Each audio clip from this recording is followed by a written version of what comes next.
All Blacks still without a head coach.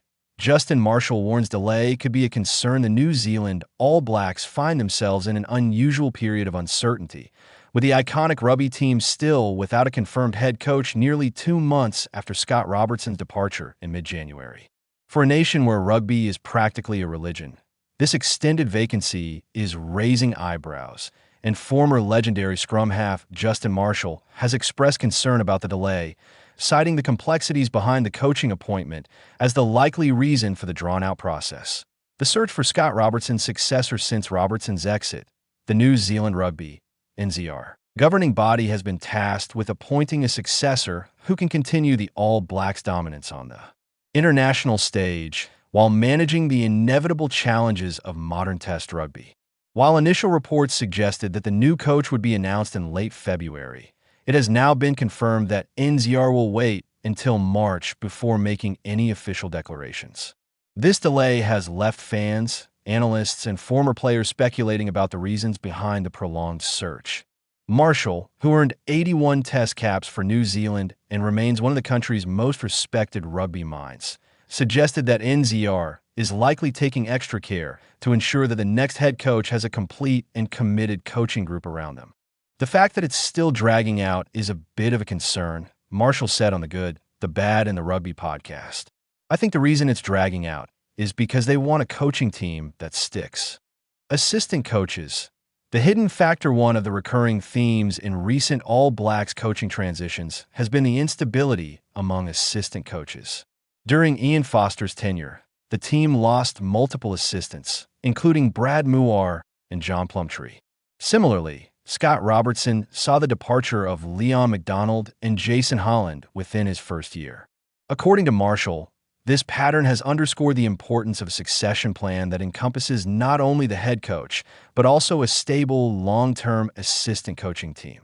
If you're going to pull the trigger on a head coach, you have to have a succession plan in mind, Marshall explained. You can't just say, this coach is coming in, let's go. That hasn't worked for the last 6 years. Assistant coaches leave, players get unsettled, and the system suffers. This consideration appears to be a central factor in why the NZR appointment has taken longer than anticipated.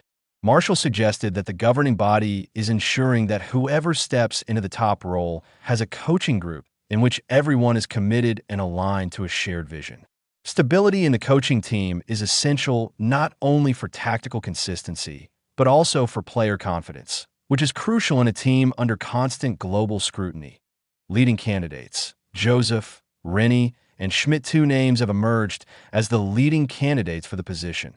Jamie Joseph, the current head coach of the Japanese national team, and Dave Rennie, who most recently led Australia's Wallabies. Former All Blacks coach Joe Schmidt has also been mentioned as a potential option, though it is unclear whether he is actively pursuing the role. Marshall expressed optimism about all 3 candidates, but emphasized the challenges facing the new coach, particularly given the compressed international calendar. If you're coming in now, you've got to hit the ground running, he said. You can't just feel your way through. There's a World Rugby Championship starting in July, finishing in November, followed by the Greatest Rivalry Tour, and then a World Cup the next year. You have to be ready from day one.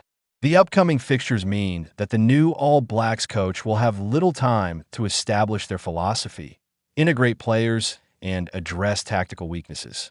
Unlike other teams that may have a preseason or a less congested international schedule, New Zealand faces a brutal timeline, and the pressure to deliver results immediately is immense. The weight of history being appointed as All Blacks head coach is arguably the most challenging position in world rugby. The team carries not only the expectation of winning, but also the weight of national pride and a legacy built over more than a century. Marshall highlighted the unique pressures that come with the role. You're stepping into a high-expectation environment. The All Blacks have a culture of excellence. You can't afford to have a trial-and-error year.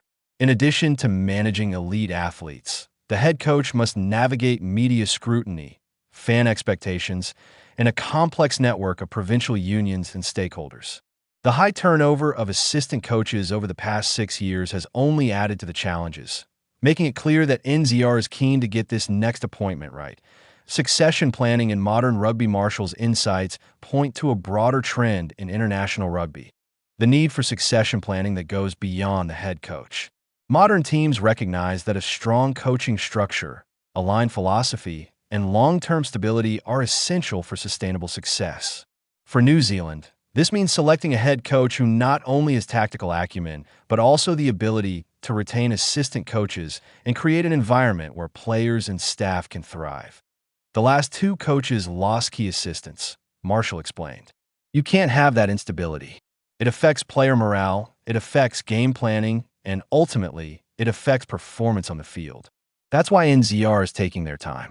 The challenges of the 2026 rugby calendar. The 2026 international season presents a particularly tough challenge for the new All Blacks coach. The World Rugby Championship in July will test the squad against top-tier nations, while the Greatest Rivalry Tour later in the year adds further high-pressure matches. The next year will bring a Rugby World Cup, meaning that preparation must start immediately to ensure the squad is competitive on the global stage. Marshall emphasized that the new coach will need to be fully prepared from the outset. You got to come in hot. There's no settling in period. Every game counts. You can't just experiment and hope things work out. The All Blacks don't have that luxury. Player considerations. Another factor in the coaching appointment is player management.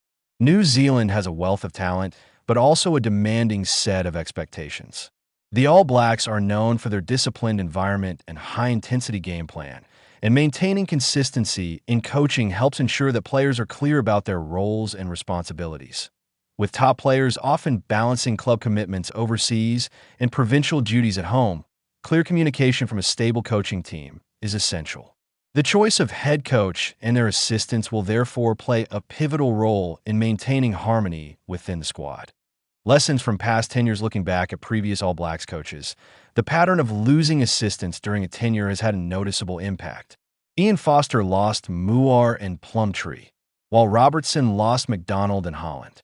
In each case, the team had to adjust mid-cycle, affecting continuity.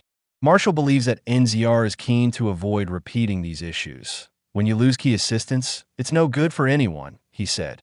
Players get unsettled, strategies get disrupted, and it affects results. Whoever comes in next has to have a team that stays together, that's committed, and that can deliver consistently over the long term. The stakes are high. The stakes for the next All Blacks coach could not be higher. With a packed calendar, a World Cup looming, and a demanding fan base, the right appointment is crucial. While delays are frustrating for fans and former players like Marshall, they may reflect the governing body's commitment to a thorough and thoughtful process. Marshall remains hopeful that NZR is making the right choice. I think they're doing the due diligence, making sure the candidate has a team that sticks, and that's the only way you can be successful at this level. It's a daunting job, yes, but it's also exciting. Whoever takes the role has a chance to shape the future of New Zealand rugby for years to come. Conclusion: the All Blacks head coach vacancy is more than just an administrative delay. It reflects the challenges of modern international rugby, where succession planning, staff stability, and player management are just as important as tactics and matchday performance. As NZR continues its search, fans, players, and rugby pundits alike will be watching closely to see who emerges as the next leader of the world's most iconic rugby team.